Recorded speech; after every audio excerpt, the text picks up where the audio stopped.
अस्सलाम वालेकुम स्टूडेंट। आज के लेक्चर में हम आपके जो 10 शॉर्ट लेसन्स हैं उनके बारे में डिस्कस करेंगे। उनमें से जो हमारा सबसे पहले है आज हम उसको डिस्कस करेंगे द डाइंग सन।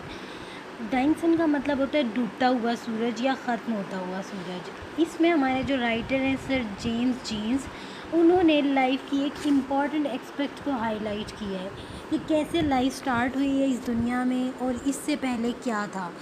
वो कहते हैं कि जब अर्थ नहीं थी तो उससे पहले सिर्फ सूरज था और सूरज बहुत ज़्यादा बड़ा था। और जो हमारे राइटर हैं सर जेम्स जीन्स, उन्होंने चैप्टर को स्टार्ट इस तरह किया है कि वो कहते हैं जो खला है यानी कि स्पेस है उसके अंदर बहुत सारे सितारे घूम रहे हैं और उनमें से मोस्टली तो इतने बड़े हैं कि जो हमारी अर्थ है उस जैसे लाखों करोड़ों उसके अंदर समा सकते हैं। और वो कहते हैं कि खला इतनी ज़्यादा वसी है कि उसमें सितारे भी अरबों खरबों होंगे, क्योंकि खला इतनी फैली हुई है कि सितारों के दरमियान फ़ासला भी बहुत ज़्यादा है और ऐसा बहुत ही कम होता है कि एक सितारा दूसरे के साथ टकरा जाए। और ऐसा कहता है कि कभी भी नहीं हुआ सिवाय एक दफ़ा के। वो कहते हैं कि जो तमाम सितारे हैं वो अपने ऑर्बिट्स में घूमते रहते हैं, एक दूसरे को तंग नहीं करते हैं, बल्कि एक दफ़ा ऐसा हुआ कि एक सितारा गर्दिश करता हुआ सूरज के करीब आ गया और वो सूरज के काफ़ी करीब आ गया, जिसकी वजह से क्या हुआ कि उस सितारे के दरमियान और सूरज के दरमियान वेव्स पैदा हुई, आपस में एक टाइडल पुल बन गया, जिसकी वजह से बहुत ज़्यादा फोर्स ऑफ अट्रैक्शन हुई। और फिर क्या हुआ कि वो जो वेव्स थी उनकी वजह से, दूसरे सितारे की वजह से क्या हुआ, सूरज की जो सरफेस थी उसके ऊपर माउंटेन्स बनना शुरू हो गए, बड़े बड़े पहाड़ बनना शुरू हो गए। और जैसे ही वो सितारा सूरज से दूर गया तो क्या हुआ कि वो जो पहाड़ थे वो टूटना शुरू हो गए। जब वो पहाड़ टूटे तो सूरज का कुछ हिस्सा जो था वो टूट गया और उसके कुछ पीसीस हो गए और वो पीसीस जो थे वो खला में इधर उधर फैल गए। और जब वो फैले तो उसकी में से जो एक पीस था ना वो हमारी अर्थ है और जो बाकी के हमारे जो पीसीस थे ना वो हमारा सोलर सिस्टम है। ये सारी थेरी जो है ये सर जेम्स जीन्स की है, लेकिन एज़ अकॉर्डिंग टू मुस्लिम्स हमारी जो है सोच इससे बिल्कुल डिफरेंट है। हमारा ये कहना है कि सब कुछ जो है सिर्फ अल्लाह ताला ने ख़ुद ही क्रिएट किया है, इसको बनाने वाली और कोई भी चीज़ नहीं है, और कोई इस तरह का वाक़या पेश ही नहीं आया। अल्लाह ताला ने ख़ुद हर चीज़ जो है ना वो क्रिएट की है। लेकिन ये क्योंकि अंग्रेज़ हैं तो इनकी अपनी लॉजिक्स होती हैं और इंसान की सोच जो है उसको हम रोक नहीं सकते। बहुत से इंसान होते हैं वो सोचना ही नहीं चाह रहे होते कुछ भी, लेकिन कुछ इंसान जो होते हैं वो बियॉन्ड द लिमिट्स जाके सोचते हैं, तो फिर वो पता नहीं क्या क्या चीज़ें जो है ना वो डिस्कवर करते हैं। और सर जेम्स जीन्स हमें ये भी बताते हैं कि अर्थ जो थी ना वो पहले बहुत ज़्यादा गर्म होती थी, क्योंकि वो इसलिए गर्म होती थी कि पहले वो सन का पार्ट थी, इसी वजह से वो बहुत ज़्यादा गर्म थी। लेकिन with the passage of time वो आहिस्ता आहिस्ता कूल डाउन होना शुरू हो गई और फिर वो ऐसी होगी कि वहाँ पे ह्यूमन लाइफ जो है वो एग्जिस्ट ईज़िली कर सकती है। जो लिविंग ऑर्गेनिज़म्स होते हैं सिर्फ वहीं पे एग्जिस्ट करते हैं जहाँ पे टेम्परेचर नॉर्मल होता है, जहाँ पे लिक्विड जो है वो लिक्विड स्टेट में ही रहता है, वो फ्रोज़ नहीं हो जाता, वो बिल्कुल जो है ना वो ख़त्म नहीं हो जाता। सिर्फ ह्यूमन लाइफ जो है वहाँ पे एग्जिस्ट करती है। और जहाँ पे भी टेम्परेचर नॉर्मल होता है वहाँ पे ह्यूमन ऑर्गेनिज़म रिप्रोड्यूस करना शुरू हो जाते हैं और हमारी एवोल्यूशन भी इसी तरह हुई है। एक छोटी सी ये सारी थ्योरी जो है ये सर जेम्स जीन्स की है कि उन्होंने कहा कि जब ज़मीन कूल डाउन होना शुरू हो गई, वहाँ का टेम्परेचर नॉर्मल हो गया, तो फिर एक छोटा सा ऑर्गेनिज़म जो था वो रिप्रोड्यूस हुआ, फिर उसकी एवोल्यूशन होते होते उससे इंसान बना और फिर इंसान जो है वो अपनी असली हालत में आ गया और फिर वो ज़मीन पे एग्जिस्ट करना शुरू हो गया। लेकिन वो कहते हैं कि जो इंसानी लाइफ है वो किसी और प्लैनेट पे एग्जिस्ट नहीं कर सकती, क्योंकि जो बाकी प्लैनेट्स हैं कोई बहुत ज़्यादा गर्म है, कोई बहुत ज़्यादा ठंडा है, वहाँ पे ह्यूमन लाइफ एग्जिस्ट नहीं कर सकती। और चैप्टर के स्टार्ट में ही हमारे जो राइटर हैं उन्होंने हमें बताया था कि जो हमारा ये है खला है, हमारी स्पेस है, ये इतनी ज़्यादा वास्ट है कि जितने एक साहिल समंदर पे जो ग्रेन्स होते हैं सैंड के, कहते हैं इतने जितने ज़र्रे हैं ना वो जितने पार्टिकल्स हैं सैंड के, कहते हैं इतने ही ज़्यादा खला में पार्टिकल, इतने ही बहुत ज़्यादा सियारे मौजूद हैं। और वो कहते हैं क्योंकि हम इंसान हैं और अगर हम ये बातें सोचते हैं कि दुनिया किस तरह वजूद में आई, इंसान किस तरह पैदा हुआ, किस तरह बना, तो कहते हैं ये चीज़ें सारी हमें बहुत ज़्यादा डराती हैं। और वो कहते हैं कि ये जो वक्त के खिंचाव है इतने बड़े बड़े और ये जो फासले हैं, ये सब चीज़ें ना हमारी लाइफ के आगे बहुत छोटी हैं। और हमारी ज़मीन जो है वो भी बहुत छोटी है, अर्थ जो है ना वो बहुत एक छोटा सा पार्टिकल है। जैसे मैं आपको बताया पहले ही कि राइटर ने हमें बताया है कि ये जो टाइडल पावर बना था उनके दरमियान, सूरज के दरमियान और सियारे के दरमियान, उसकी वजह से जो सूरज में डिस्ट्रक्शन हुई थी, थोड़े से पार्टिकल टूट के खला में बिखर गए थे, उनमें से जो एक छोटा सा पार्टिकल था वो हमारी ज़मीन है। तो क्योंकि वो बहुत ज़्यादा छोटी है, इतनी ज़्यादा छोटी है कि बाकी खला बहुत ज़्यादा बड़ी है, उसके सामने ये चीज़ें जो है ना भी हमें खौफज़दा करती हैं कि हमारी ज़मीन इतनी छोटी है, वक्त के फैलाव इतने ज़्यादा बड़े हैं, तो हम एक छोटी सी जगह पे रहते हैं। और वो कहते हैं कि खला में भी कुछ ऐसी जगहें हैं जहाँ पे ज़िंदगी जो है ना, इंसानी ज़िंदगी जो है वो एग्ज़िस्ट कर सकती है, लेकिन वो सिर्फ बहुत ही कम जगह हैं। और उन जगहों को हम कहते हैं खला में ऐसी जगहें मौजूद हैं जहाँ पे इंसानी ज़िंदगी एग्ज़िस्ट कर सकती है, और इन जगहों को हम कहते हैं टेम्परेचर बेल्ट। और ये खला के दरमियान में रहती हैं ऐसी जगहें। और ये जो टेम्परेचर बेल्ट होते हैं ना, ये इस तरह होते हैं जैसे कोई पट्टियाँ होती हैं ना वैसे। और ये जहाँ और इन पट्टियों के दरमियान में जो भी सियारा आता है उस पर ज़िंदगी जो है ना, ह्यूमन लाइफ एग्ज़िस्ट कर सकती है, क्योंकि वहाँ का टेम्परेचर नॉर्मल होता है, वहाँ पर लिक्विड जो है वो लिक्विड फॉर्म में ही रहता है, वो किसी और फॉर्म में चेंज नहीं होता। और जो ह्यूमन लाइफ है वो सिर्फ़ और सिर्फ ऐसे ही जगह पे एग्ज़िस्ट कर सकती है जहाँ पे टेम्परेचर नॉर्मल होता है, एक लिमिट की सर्दी होती है और एक ही लिमिट की गर्मी होती है। क्योंकि जब बहुत ज़्यादा सर्दी होती है तो हम लोग वो बेयर नहीं कर पा रहे होते, बहुत ज़्यादा गर्मी भी हम बेयर नहीं कर पाते। आप लोगों ने देखा है कि जब बहुत ज़्यादा सर्दी हो जाती है तो भी डेथ्स होना शुरू हो जाती हैं, जब बहुत ज़्यादा गर्मी हो जाती है तब भी डेथ्स होती हैं। तो ह्यूमन लाइफ जो है वो इन चीज़ों को ज़्यादा फेस नहीं कर सकती, इसलिए जो हमारी अर्थ है वो हमारे लिए सूटेबल है। बस इस चैप्टर में यही इंपॉर्टेंट पॉइंट्स थे जो मैंने आप लोगों के साथ डिस्कस कर दिए। अब हम इसके इंपॉर्टेंट नोट्स जो है वो देख लेंगे। सबसे पहले क्या है, वर्ड हमारा पैक है। पैक का मतलब होता है किसी एक जगह पे बंद कर देना या ग्रो, ठीक है। और दूसरा हमारा है स्पेयर, एक्स्ट्रा, फालतू। एवरेज यानी कि एक नॉर्मल चीज़। उसके बाद आ जाता है रेयर। अब रेयर क्या होती है, बहुत कम चीज़ जो होती है, नायाब चीज़ें। रेडिएशन, सूरज की शुआएं। ऑर्गेनिजम्स होती हैं लिविंग थिंग्स। कॉम्प्लेक्स, पेचीदा। स्पेस होती है हमारी खला। कैलकुलेशंस होती हैं हिसाब किताब। और मिल्की वे कहते हैं हम कहकशां को। ओके जी, अब हम इसके क्वेश्चन आंसर्स को डिस्कस कर लेंगे। पहला क्वेश्चन है हमारा, how is that a star seldom finds another star near it. इस क्वेश्चन का मतलब है कि क्या वजह है कि एक सितारा बहुत ही कम दूसरे सितारे को अपने करीब पाता है। एक सितारा दूसरे को अपने करीब इसलिए नहीं पाता क्योंकि जो स्पेस है वो बहुत ज़्यादा वास्ट है, बहुत ज़्यादा बड़ी है, जिसकी वजह से जो हमारे जो प्लैनेट्स हैं एक दूसरे से बहुत ज़्यादा फासले पे हैं, तो इसीलिए वो एक दूसरे के साथ कोलाइड नहीं करते। Millions of stars are wandering about in space. Space is very vast. Each star travels in its own orbit.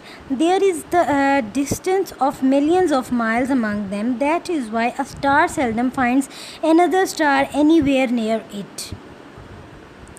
हमारा क्वेश्चन नंबर 2 है, What happened when according to Sir James Jeans, a wandering star wandering through space came near the sun? कि sir James jeans के according अगर एक सितारा दूसरे के करीब आ जाता है तो क्या वाक़या रोनुमा होता है। जैसा कि हमने पढ़ा है कि जब सूरज के करीब वो सितारा आया था तो क्या हुआ था कि सूरज की सरफेस पे पहाड़ की सूरत में कुछ शेप्स बन गई थी। फिर क्या हुआ कि एक बड़ा सारा धमाका हुआ जिसकी वजह से वो पहाड़ जो थे वो टूट गए थे और उनके जो पीसेस थे वो स्पेस में इधर उधर फैल गए थे। और वो स्पेस में फैलने की वजह से जो पीसेस थे वो क्या बन गए, हमारा सोलर सिस्टम बन गया। और उन्हीं पीसेस में से एक पीस जो है वो हमारी अर्थ है। When a wandering star wandering blindly through space happened to come near the sun, it raised huge tidal waves on the surface of the sun. At last, it formed a high mountain. Question number 3. What happened when the wandering star came nearer and nearer? ये हमारा बिल्कुल ऊपर वाले question जैसा ही है, same to same. इसमें भी हम वही कुछ लिख सकते हैं जो हम क्वेश्चन नंबर 2 में लिखेंगे. Okay ji. Now our question number 4 is what are the planets and how did they came into existence.